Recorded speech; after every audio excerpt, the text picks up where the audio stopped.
ये कहानी जातक कथा से ली गई है। इस कहानी में गौतम बुद्ध का शिष्य उनसे पूछ रहा है, ये तथागत, जो लोग दूसरों का बुरा करते हैं, क्या उनके साथ भी बुरा होता है? उन्हें अपने कर्मों का दंड मिलता है या नहीं, बताइए। बुद्ध कहते हैं, जब तुम इस प्रश्न का उत्तर जानना चाहते हो तो सुनो।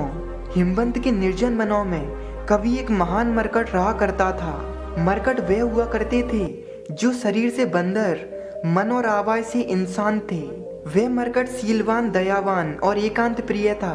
वे सदा फल फूल और सात्विक आहार के साथ अपना जीवन यापन करता था। एक दिन एक चरवाहा अपने जानवरों की खोज में रास्ता भूलकर उसी वन में भटक गया।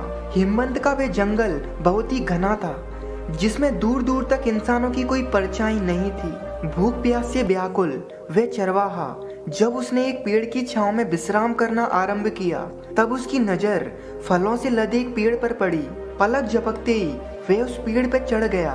भूख की तड़प में उसने यह भी नहीं देखा कि उस पेड़ की एक जड़ पथरीली पहाड़ी की एक पतली सी दरार से निकल रही थी और उसके निकट एक झरना बह रहा था। शीघ्र ही वह रसीले फलों से लदी एक शाखा पर पहुंचा, मगर वह शाखा उसके बोझ को संभाल नहीं सकी और टूटकर बहते हुए झरने में जा गिरी।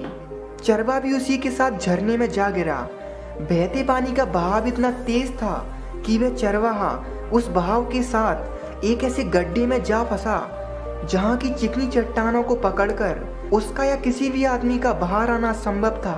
मृत्यु के भय से निकलती उस आदमी की चीखें उस निर्जन वन में गूंजने लगीं। आदमी तो वहां कोई नहीं था जो उसकी मदद कर सके या उसकी पुकार सुन सके। हाँ, उसी वन में रहने वाले उस मरकट ने उसकी चीखों को अवश्य सुना। दौड़ता हुआ वह शीघ्र ही वहां पहुंचा।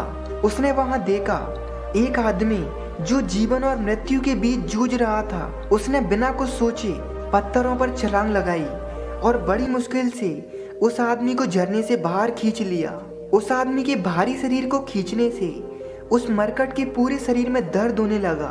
वह मरकट बेहोशी की हालत में था और वह विश्राम के लिए सोना चाहता था।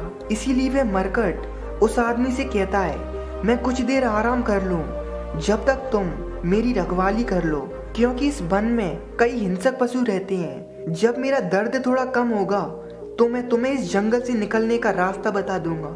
जैसे ही वह मरकट गहरी नींद में सोया, वह आदमी उठकर एक बड़ा सा पत्थर उठा लाया, क्योंकि वह सोच रहा था कि चलो मेरी जान तो बची, अब इस मरकट को मारकर अपनी भूख को शांत कर लूंगा। ऐसा सोचकर उसने पत्थर को मरकट के ऊपर पटक दिया।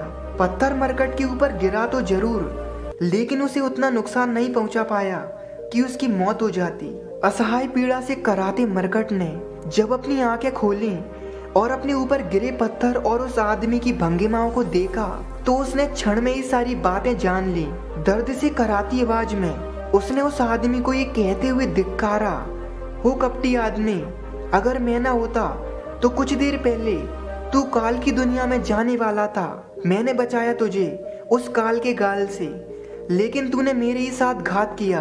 आज तू एक काल से बचा था, अब दूसरे काल में गिरा है तू, जो और भी भयंकर है। धिक्कार है तेरे उस ज्ञान को जिसने तुझे दिखलाया ये क्रूरता और पाप भरा मार्ग। नहीं देते मेरे घाव मुझे उतनी पीड़ा जितना ये विचार देता है कि मेरे कारण तू अब ऐसे काल में गिरा है जहां से तुझे कोई नहीं बचा सकता।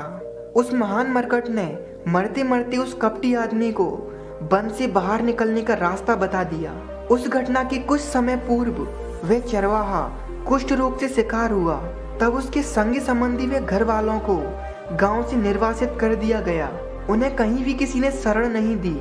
अंततः उन्हें उसी वन में जाकर निवास करना पड़ा। उसके कुकर्मों के कारण उसे कुष्ठ रोग हुआ और उसका पूरा शरीर गलने लगा और पश्चाताप की अग्नि में उसका मन कहता, काश तूने ये कुकर्म नहीं किए होते।